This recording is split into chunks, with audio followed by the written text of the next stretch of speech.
শ্রী গুরু নিতাই গৌর প্রেমানন্দে হরি হরি বল।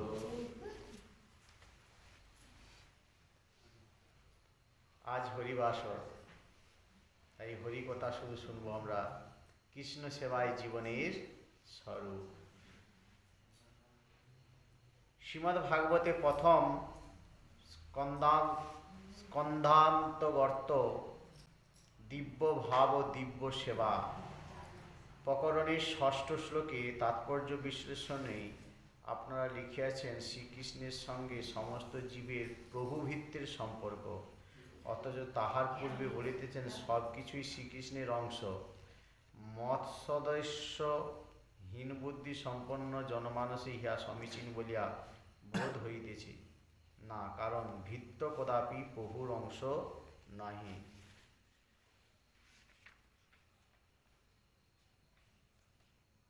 এটা প্রশ্ন আমাদের। কৃষ্ণ বলছেন, আমি সকলেরই প্রভু। প্রভু বলিতে বোঝায় তাহার ভৃত্য রহিয়াছে, ভৃত্য বলিতে বোঝায় প্রভু রহিয়াছেন, অন্যথায় প্রভু ভৃত্য কথাটি অমূলক। এর একটি অংশ বাদ দিলে আর প্রভু ও ভৃত্য কোনো অংশে তাৎপর্যহীন হইতে বাধ্য। শ্রীকৃষ্ণ বলিয়াছেন, মমই বাংশ জীব লোকে জীবভূত সনাতন। জীব হচ্ছে আমার বিভিন্ন অংশ। ভগবান পূর্ণ পুরুষ, জীব তার অংশ কণা। যেমন আমাদের সমগ্র শরীরের অংশ অঙ্গ হইতেছে হস্তপদ, নাসিকাকরণ, চক্ষু ইত্যাদি। সেই অংশগুলির কার্য হইতে সমগ্র শরীরটির সেবা করা। যদি পদদ্বয় শরীরকে বহন না করে, চক্ষু দর্শন ক্রিয়ার মাধ্যমে শরীরকে চালানোর সাহায্য না করে, তবে সেই অঙ্গগুলি তাৎপর্যহীন। অনুরূপভাবে ভৃত্যের কাজ প্রভুর সেবা করা। সে যদি সেবা না করে তাহলে তার ভৃত্য নামটির কোনো মূল্য থাকে না। আমরা ভক্ত বলি নিজেকে, এখানে ভৃত্য বলা হয়েছে। ভৃত্য মানে দাস। আমরা সবাই ভক্ত বলছি, কৃষ্ণ ভক্ত বলছি, কিন্তু গোবিন্দের সেবা কি করছি? এটা যদি প্রশ্ন করা হয়, দেখবেন অনেক এরকম আমার মতো সাজা,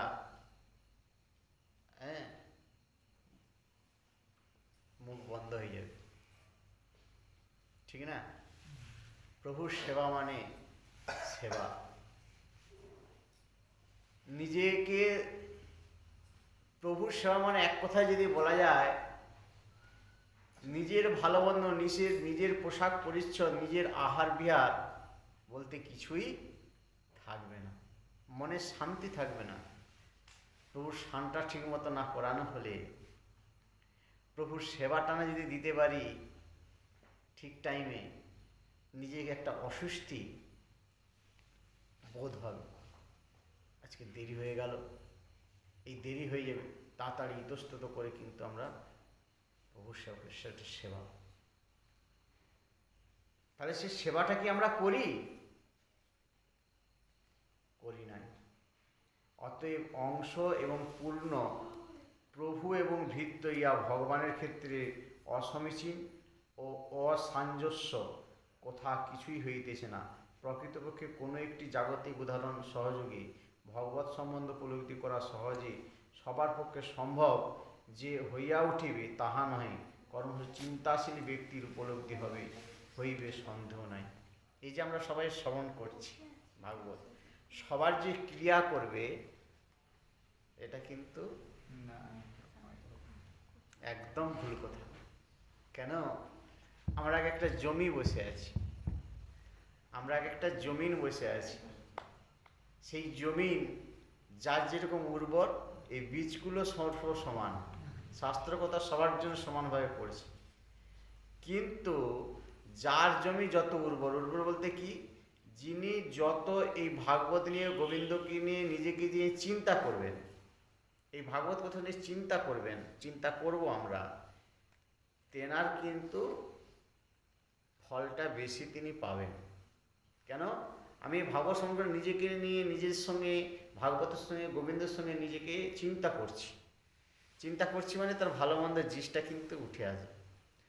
কখন যে আমি কোথায় থাকবো, কখন কোথায় যাব গোবিন্দের শরণাপন্নের জন্য, আমার সাংসারিক, আমার পরিবারের লোক বুঝতেই পারবে না। কখনো বলবে কি গো তুমি এরকম চুপচাপ বসে যাবে না, তাহলে তুমি বুঝবে নি, তুমি তোমার কাজ করো, আমার সঙ্গে বেশি বকো নি। এইটুকুই কোথায় কিন্তু আমরা বলে দিই যারা চিন্তা করি। এমনকি সেবার কথা বললেও তোমরা সেবা করে নাও, হ্যাঁ আমার এখন ভালো লাগছে না, আমার থাক, আমি পরে সেবা করবো, আমার কানের কাছে বেশি বক বক করো নি। যার মধ্যে চিন্তা থাকবে তেনার মধ্যে এই ভাবগুলো কিন্তু জেগে থাকবে, আসবে। কেন চিন্তা না করলে চিন্তামণি কিন্তু আসবে কি? চিন্তা করলে চিন্তামণি ধরা দেবে। আর চিন্তা যদি না, চিন্তা বলতে কি ওই উল্টাপাল্টা চিন্তা না, গোবিন্দকে কিভাবে সেবা করব, গোবিন্দের কিভাবে কৃপা লাভ করব, গোবিন্দের কবে দর্শন পাবো, কিভাবে তার দর্শন পাওয়া যায়, এইসব চিন্তা। এবার সেটা কোথা থেকে পাচ্ছি আমরা? এই শাস্ত্র থেকে। তাহলে এই শাস্ত্রের কথাটা আমাকে কিন্তু চিন্তা করতে হবে। যেমন সকালে শুনলাম কি তুলসীর মাহাত্ম্যটা শুনলাম, তাই তো? তাহলে তুলসীর মাহাত্ম্যটা শুনে কে কি বলবে সেটার জন্য না, আমি নিজের বিবেককে দিয়ে প্রশ্ন করব, চিন্তা করব অ্যাকচুয়ালি কথাটা ঠিক ঠিক, বা আমার ক্ষেত্রে প্রয়োজন কি প্রয়োজন না। যদি প্রয়োজন হয় ঠিক বেঠিকের উত্তরটা পেয়ে যাব, আর যদি না প্রয়োজন হয় ঠিক বেঠিকের উত্তরটা তাও পেয়ে যাব। আগে নিজেকে বুঝতে হবে শাস্ত্রের কথাগুলো, শাস্ত্রের বাক্যগুলো, শাস্ত্রের বাণীগুলো আমার জীবনে কি প্রয়োজন। তাহলে দেখবেন আমাকে কেউ কোনোদিন কোনো জায়গায় আমাকে টলাতে পারবে না, আমাকে এই পথ থেকে সরাতে পারবে না, যদি আমার প্রয়োজনীয়তা যদি আমার ঠিক থেকে থাকে। আর যদি না আমার প্রয়োজনীয়তা থাকে, ওই খুড়ুস খাড়ুসেই আমি কিন্তু পিছিয়ে যাব। কি ঠিক না ভুল বললাম? যেমন এই যে আমরা সবাই এখন সোয়েটার, চাদর, টুপি, মোজা পরেছি, ঠিক না? কেউ সরাতে পারবে এগুলো?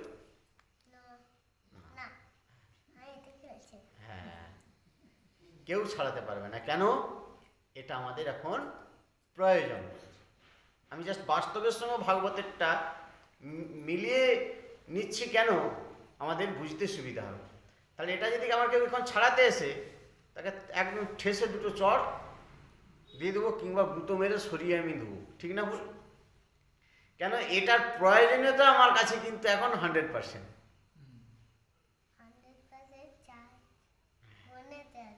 হ্যাঁ, ফোনেতে আছে 100% চার্জ, তেমনি 100% চার্জ আমাদেরকে কিন্তু হতে হবে। হ্যাঁ,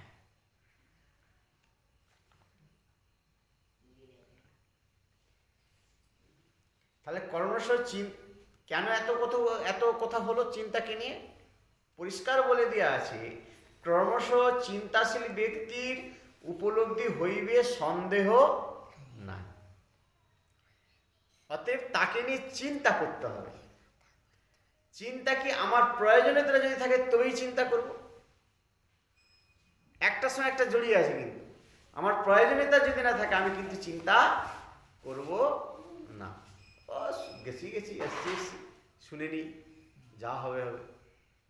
এটা করলে কি আমার সময় চলে যাবে, এটা করলে গোবিন্দের কিছু ক্ষতি হবে না, বা যেখানে মন্দির বা আশ্রম বা কারো কিছু ক্ষতি হবে না।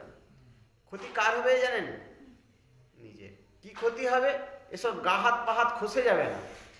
আমাদের একটা সময় জমা আছে। আমার যেদিন সৃজন হয় মাতৃজঠরে, আমার শরীরটা সৃজন মানে জানেন তো, যখন আমার সূচনা হয়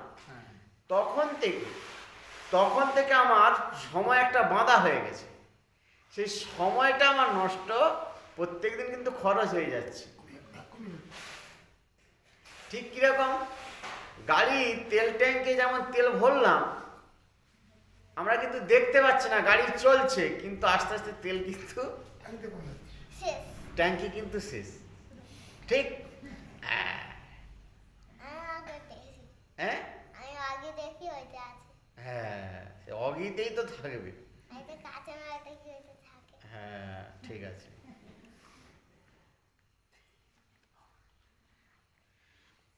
এই জগতে ঋণ পরিশোধ না করলে সংসার চক্র থেকে উদ্ধার পাওয়া যায় না, এ কথার মানে কি? সাধু সাবধান। কাঁচা নাকি? আমি কষ্ট ভোগ করব ঠিকই, আমি কারো কাছে কোনো জায়গায় কোনোভাবে ঋণই থাকবো না।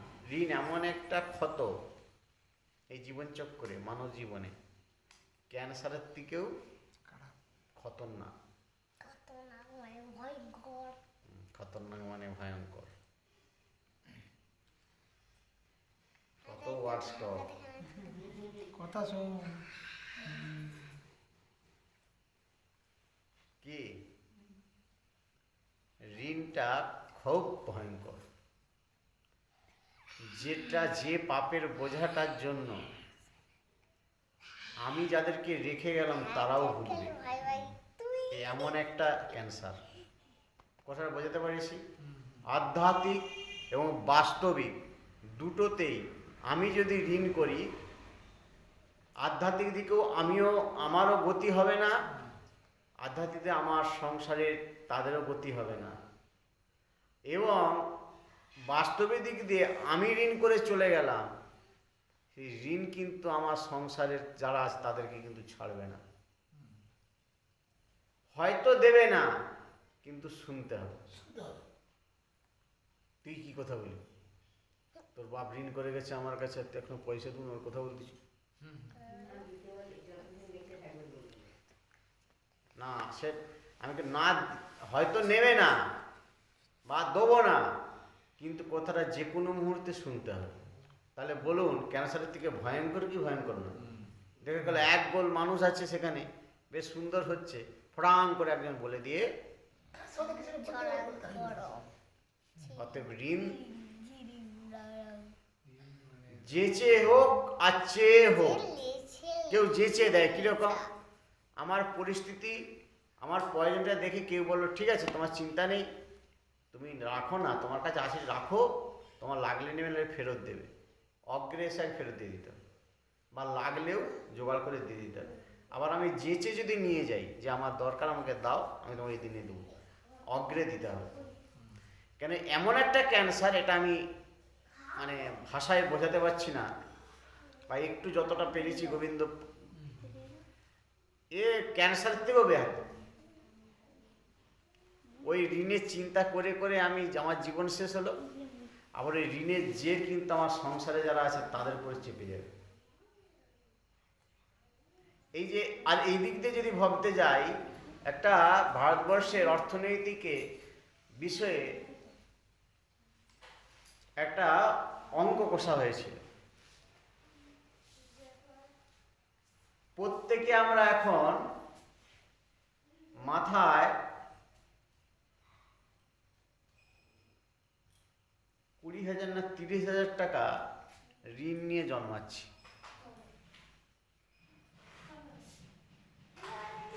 এটা একটা অঙ্ক কষা হয়েছিল। আমরা জানি আমরা খুব ভালো আছি, কিন্তু মোটেও ভালো নেই। আমরা যেমন ব্যাংক বা মানুষের কাছ থেকে ঋণ নিই আমাদের মানে প্রয়োজনে, তেমনি রাজ্যও ঋণ নেয়, হ্যাঁ, অন্য রাজ্য থেকে বা কেন্দ্রের কাছ থেকে, কেন্দ্র আবার বিশ্বের কাছ থেকে কোটি কোটি টাকার ব্যাপার। সেই অঙ্ক করে দেখা গেছে ভারতবর্ষের প্রত্যেকটা 25 না 30,000 টাকার মধ্যে আছে। আজ থেকে 10 বছর আগেকার কথা বলছি। একটা বাচ্চার জন্মালে 30,000 টাকা ঋণ নিয়েই জন্মাচ্ছে। 52,000 টাকা হ্যাঁ, বাড়বে তো। বেড়ে আমি 10 বছর আগেকার কথা বলছি। ঋণের পরিমাণ একজন মাথায় 52,000 টাকা। আমরা এগুলো খোঁজ নিই না। এটা কিন্তু সার্বিক নিজেদের প্রতিই পড়ছে। ধরুন আমি 52,000 টাকা ঋণ নিয়ে যদি জন্মাই, আমার জীবনে আমার উন্নতি হবে কি? মনে করছি ও ফ্রিতে সব পাচ্ছি। এই অঙ্কটা মানব কবে বুঝবে জানি না। যবে থেকে মানব গিয়ে বলবে আমাদের ফ্রির জিনিস দরকার নেই, আমি নেবো না, ফেরত দেবে, এই জায়গায় এক জায়গায় কোথায় হয়েছিল মনে আসছে না, টোটাল সেই রাজ্যটা, টোটাল সেই গ্রামটা গিয়ে বলেছিল গভর্নমেন্টের ঘরে আমাদের এগুলো দরকার নেই, সব রিটার্ন দিয়েছে। সেদিন নিজেরা ঋণ থেকে বাঁচবে। এতে কি হচ্ছে, আমাদের চাওয়া পাওয়াটা পূরণ করার জন্য ঋণ করে দিয়ে দিচ্ছে, ঋণটা কাদের ঘাড়ে পড়ছে?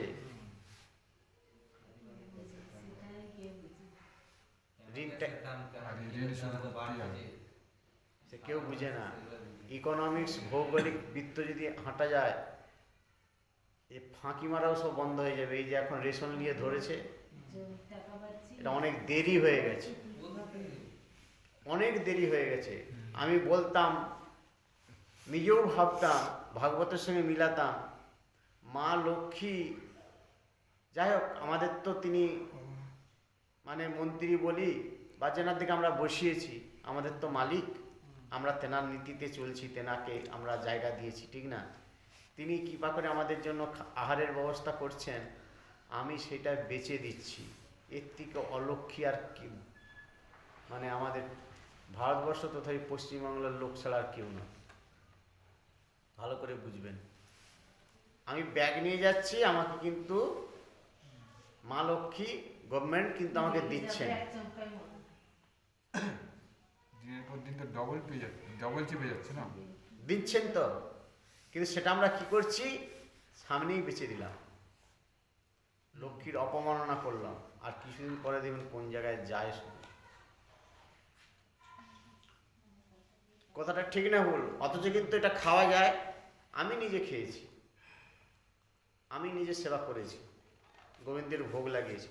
কেন, যেটা পেয়েছি সেটা তারই দেওয়া, কেন তাকে বেচবো আমি?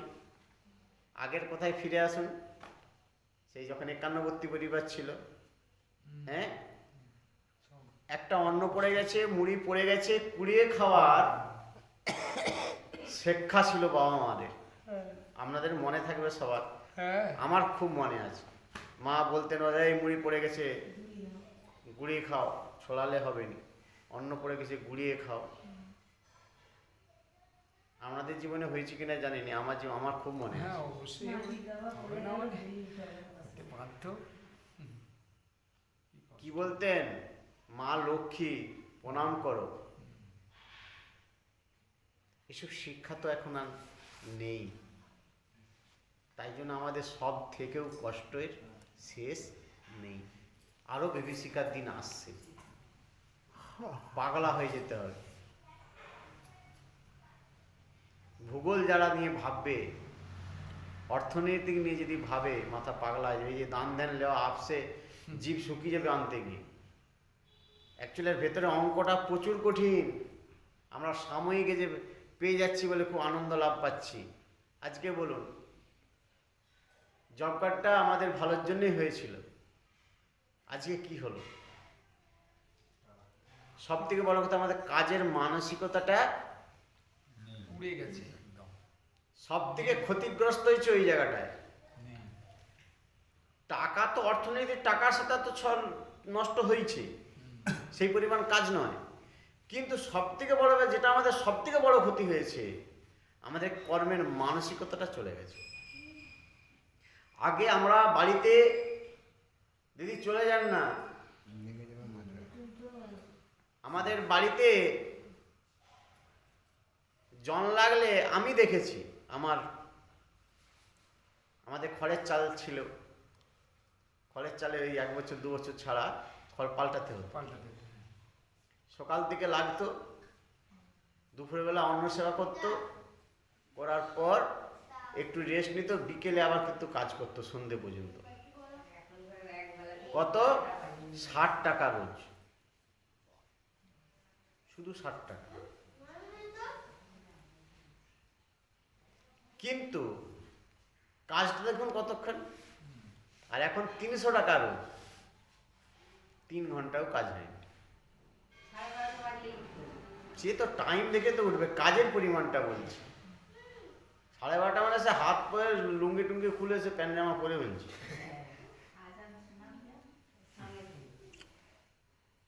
কিন্তু হিসেব করে দেখলে আমাদের পারিবারিক আমাদের দেশের উন্নতিটা কমেছে, ঠিক না? যেমন কিরকম ভাবে বলবেন এইটা, তাহলে কিরকম? আমাদের এখানে কি চাষ হয় বলুন তো বেশি? ফুল, সবজি, এইসব। অন্ধ্রপ্রদেশে কি চাষ বেশি হয় বলুন তো? ধান।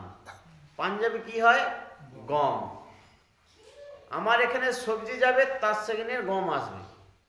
আমার এখানে সবজি যাবে বা আমার এখানে যেগুলো বেশি হয় সেগুলো যাবে অন্ধ্রপ্রদেশে, সেখান থেকে ধান আসবে।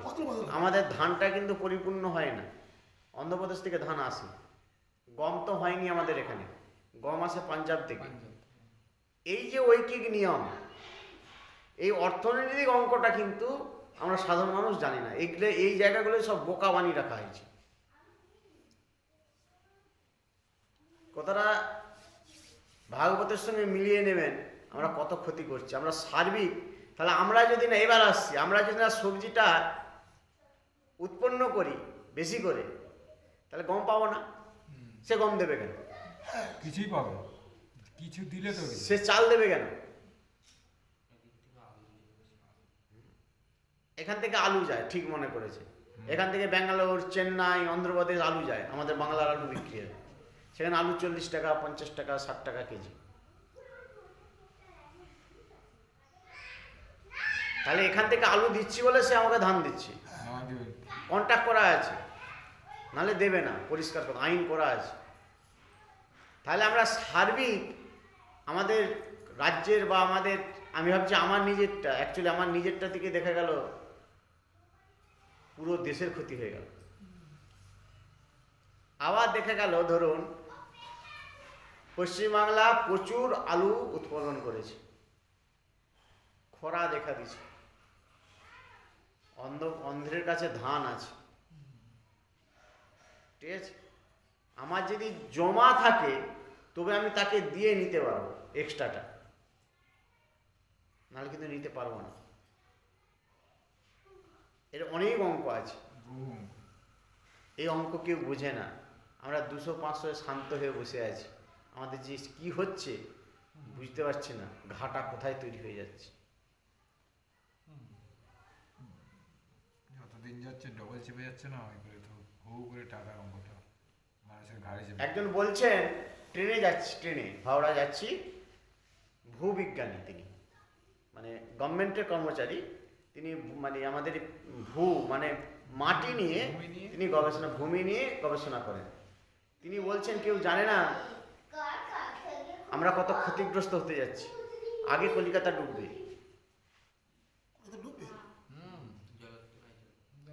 আগে জলের তলায় যাবে। আর দ্বিতীয়, জল সংকট আরম্ভ হয়ে গেছে, চেন্নাই, ব্যাঙ্গালোর আরম্ভ হয়ে গেছে। এই গরমকালে জল পাওয়া যায় না, নদীর জলকে পরিশুদ্ধ করে সেবা করে। হ্যাঁ বাবু, আজকে আমাদের ওয়েস্ট বেঙ্গলে তিনি বলছেন যেভাবে সাবমার্সিবল, পার্সোনাল বা এমনি বসে বসে জল তোলা হচ্ছে, আগামী 10 বছরের মধ্যে কান্নাকাটি পড়ে যাবে।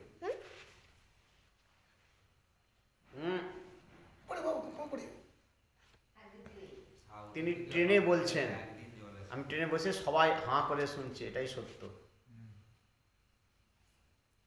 এই আমাদের এই ড্রিঙ্কিং ওয়াটার, পানীয় জলটা বহু যুগ ধরে তৈরি হয়েছে নিচে, আর সেটাকে আমরা জামা কাপড়, ময়লা ধোয়ার জন্য ব্যবহার করছি। আমাদের মতো কালো ঘোড়া নেই। আর অন্যান্য রাজ্য সচেতন হয়ে গেছে, আইন হয়ে গেছে, মাপের জল পাবে, মিটার বসে যাচ্ছে, কলকাতায় সব মিটার বসে গেছে। কিন্তু আমরা সচেতন নই। ওইদিকে পরে প্যাকেট কিনে 1 টাকা 2 টাকা প্যাকেট জল সাউথে।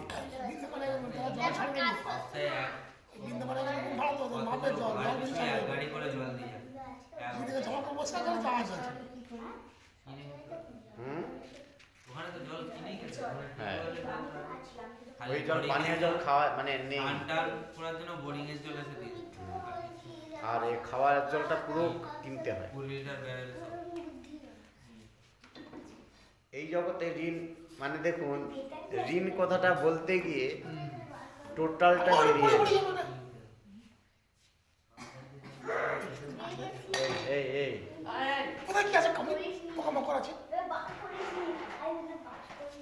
আমাদের জন্মগ্রহণের পর থেকেই আমরা এই জগতে 6 প্রকার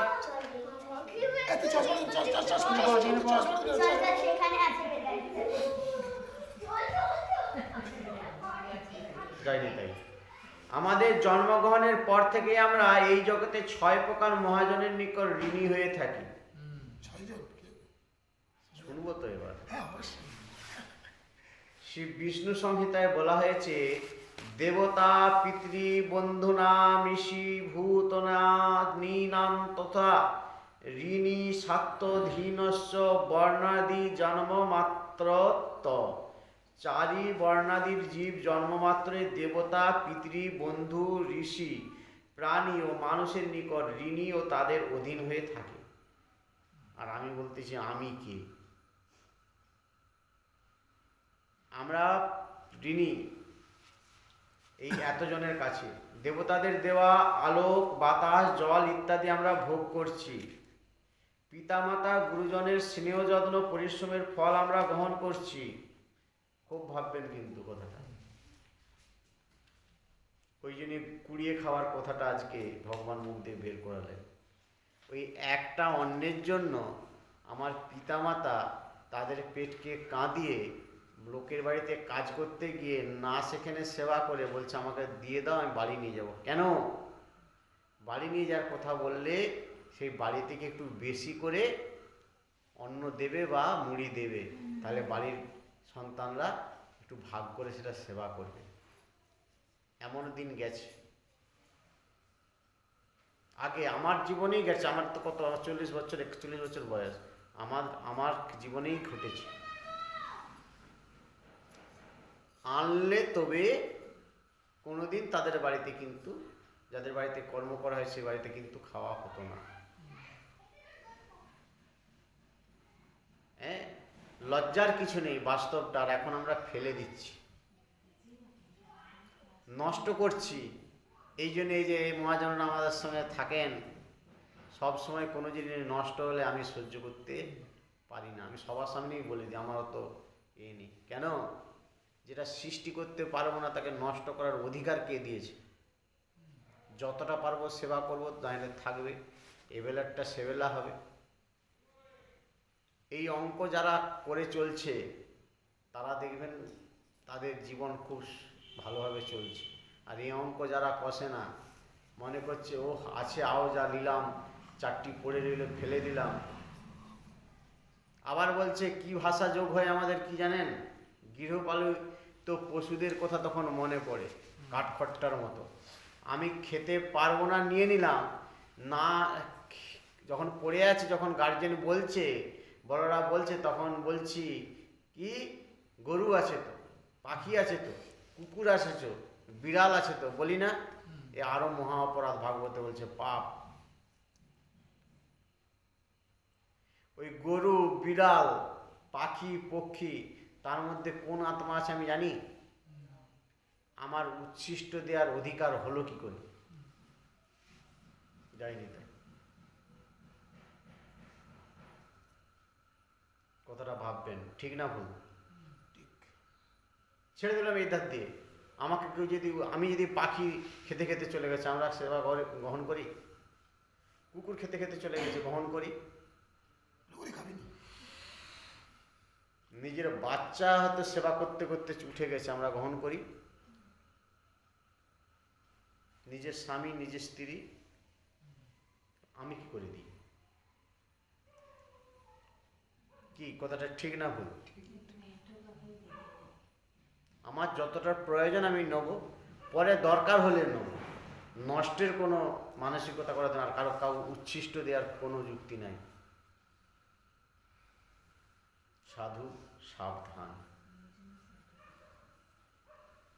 4 বর্ণাদির জীব জন্মমাত্রে দেবতা পিতৃবন্ধু ঋষি প্রাণী মানুষের নিকট ঋণী ও তাদের অধীন হয়ে থাকে। দেবতাদের দেওয়া আলোক বাতাস জল ইত্যাদি ভোগ করছি। পিতামাতা গুরুজনের স্নেহ যত্ন পরিশ্রমের ফল আমরা গ্রহণ করছি, বন্ধু বান্ধবের নানা সহযোগিতা নিচ্ছি, ঋষিদের শিক্ষা শাস্ত্রাদির মাধ্যমে সুষ্ঠু জীবন গঠন করছি, খাদ্যের জন্য গাছপালা, দুধ ও চাষবাসাদি কর্মে গবাদি পশু, এমনকি মধুর জন্য মৌমাছি থেকে শুরু করে বহু প্রাণীর উপর নানা প্রয়োজনে আমরা ঋণী। তারপর সমাজের নানা প্রকারের ব্যক্তি, যেমন শাসন কর্তৃপক্ষ, সৈন্য, শহীদ, নানা ধরনের কর্মী, তাদের কাছেও আমরা এই জগতে নানা ঋণে বদ্ধ হয়ে বেঁচে আছি। প্রত্যক্ষ ও পরোক্ষভাবে যাদের কাছে আমরা সাহায্য সহযোগিতা গ্রহণ করছি, তাদের সকলেরই কাছে আমরা ঋণী হয়ে যাচ্ছি। কে ঠিক না ভুল? এই সমস্ত ঋণ পরিশোধ না করলে আমাদের এই জড় সংসার চক্র থেকে মুক্তির কোনো উপায় নেই। ঋণ শোধ করতেই হবে। যদি কেউ ফাঁকি দেওয়ার চেষ্টা করে তাহলে সে অবশ্যই দণ্ডনীয় হবে। এর দণ্ড অন্যরকম। ঋণের দণ্ডের সহ্য করা খুব কঠিন আছে। আমাকে তো ডাইরেক্ট পেতেই হবে। আমি যাদেরকে ছেড়ে গেলাম তাদেরকেও এই ঋণ ছাড়বে না। এই জন্মে শোধ না করতে পারলে পরজন্মে সেই কাজ করতে হবে। অকৃতজ্ঞ হলে নরকের দণ্ড তো থাকেই। কেউ দাবি করতে পারে না যে আমি অজ্ঞানেই এইসব নিয়েছি, আমার ঋণ শোধ করতে কোনো প্রয়োজন নেই। কিন্তু কর্মচক্রের বিধির বিধান আমাদের কোনো দাবি বা অজুহাত মানতে রাজি নয়। বোঝা গেল? এখন সমস্যা হলো আমরা কার কাছে কত ঋণী সেই হিসাবও রাখা হয়নি।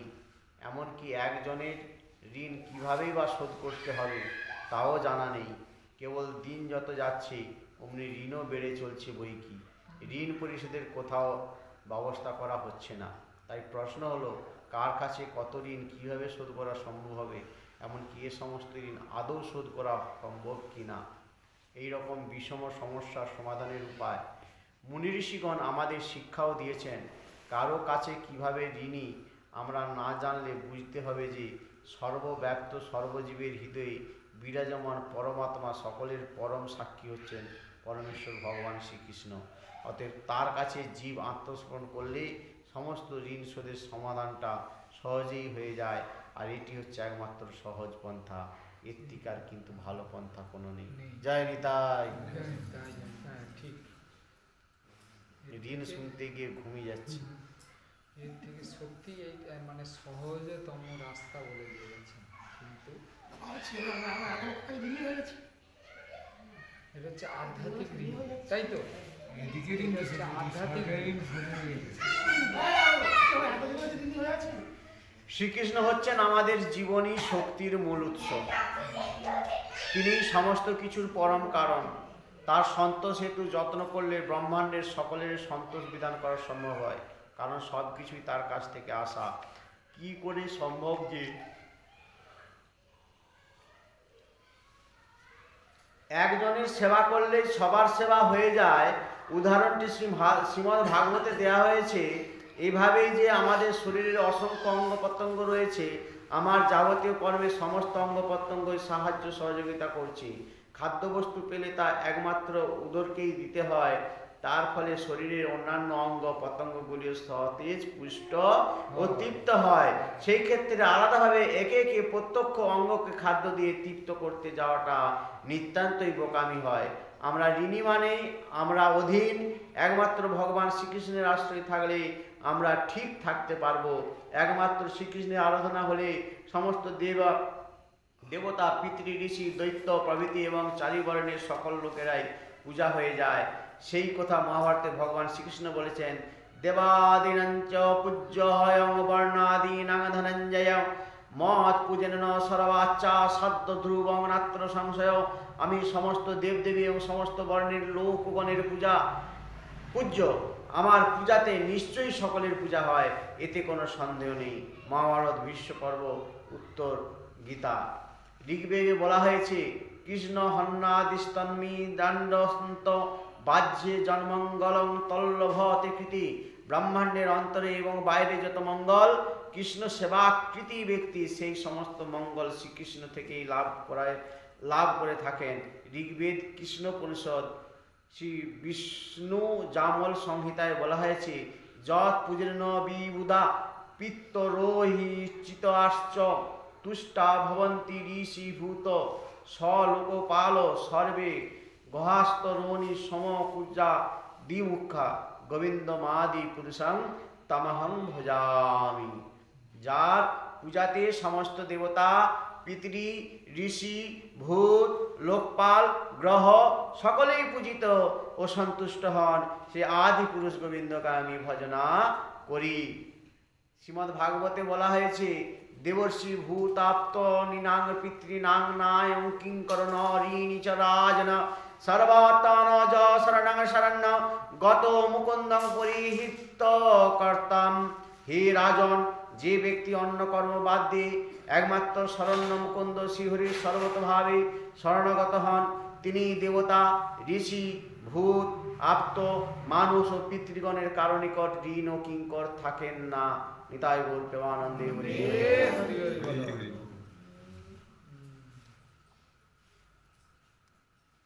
কেন কৃষ্ণ সেবা করতে বলা হয়, শ্রীহরির শরণাপন্ন হতে বলা হয়? একমাত্র তিনি তো মালিক, আমরা তো সন্তান তেনার। আমরা দাস। আমরা যদি কোনো তার প্রার্থনা করি, তার চরণাশ্রয় করি, আমরা কিন্তু আমাদের ভুলগুলো তিনি ঠিক করিয়ে তিনি কৃপা করবেন। আর কারো ক্ষমতা নেই। কিন্তু আর যার কাছে যাও সে পথ দেখে দেবে, চলে যাও, পথ দেখে দেবে, মালিকের কাছে চলে যাও।